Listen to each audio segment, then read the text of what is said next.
Hi,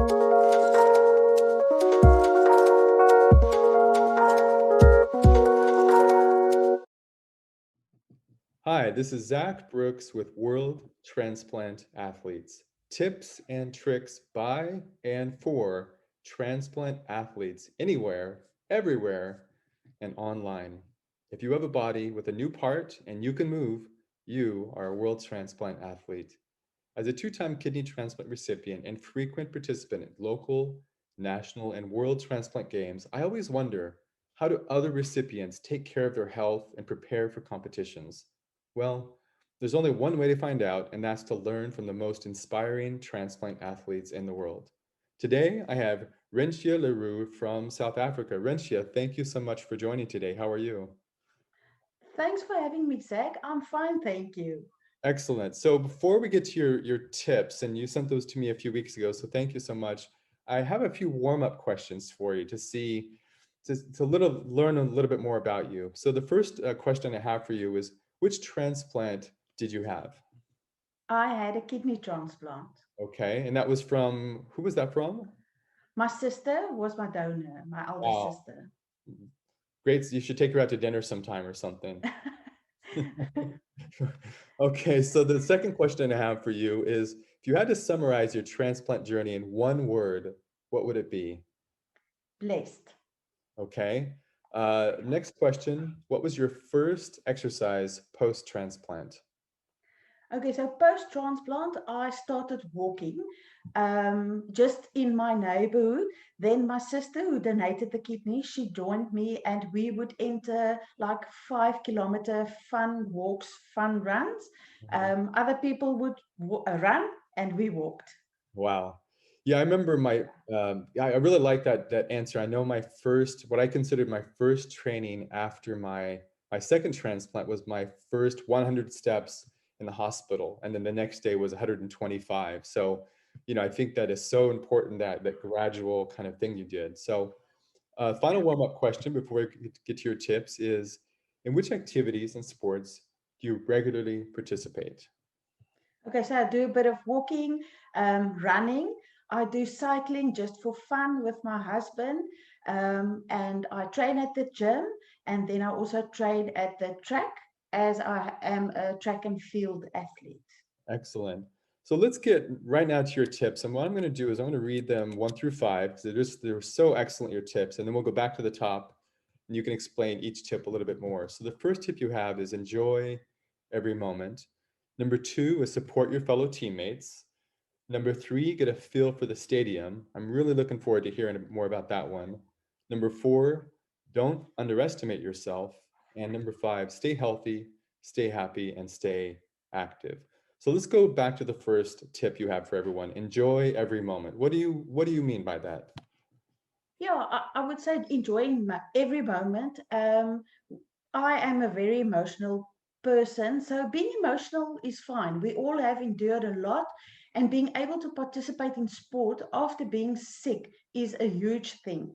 The Mhm, fact that you are at the games to participate and represent your country already makes you a champion. So mhm. just enjoy the moment. Yeah, thank you. Number 2, you list here, support your fellow teammates. What do you mean by that?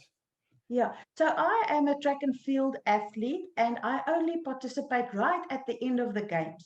So the days before my events, I Mhm, support my fellow teammates at their different sport codes. So if you are able to go and watch any of the other sport, by all means do it. You get the opportunity to meet amazing people, fellow athletes and supporters. mhm. At the World Transplant Games in Newcastle, UK in 2019, people on the street would stop us and ask about the games and people participating as we were wearing our country tracksuits.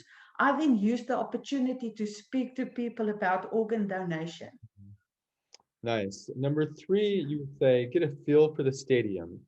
What does that mean? That sounds kind of interesting, but kind of Yeah. strange. What does it mean to get a feel for the stadium? Yeah, so during the week, all the athletes get to train at their different venues before they compete. So I use the opportunity to get a feel for the stadium. I do a little bit of training with a light jog around the track, look around, yeah, just take it all in. And I will practice like my starts for my 100 meters, but I won't go all out. I don't take the risk to injure myself by training too hard a day or two before your actual race.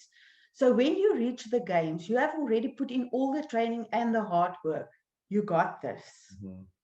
Yeah, I mean, I love this piece of advice. It reminds me of some research that's done on people who take tests. So students, let's say. So if students go Yeah. to the place where they're going to take tests, before they take the tests, it makes them much more comfortable that day, because if you, the first time you get to a new place, everything is new. But if you've been there before, it feels like home. So that's sort of a really nice piece of advice. You go there, you become comfortable, and then the day of the competition, you just go, right? Yes, yes, that's exactly. So the first time, like you said, when you get there, it feels, yeah, you don't know this place, but if you get there the day of the competition, it does feel like home. Absolutely, absolutely. Yeah, So the yeah. fourth tip you shared with everyone, with me, now you're sharing it with everyone else, is don't underestimate yourself. Yes, so to any fellow transplantee who considers taking part in sport after transplant, just do it. Don't underestimate yourself, because that is what I did. There's a sport code to suit anyone who wants to be part of this amazing community of athletes.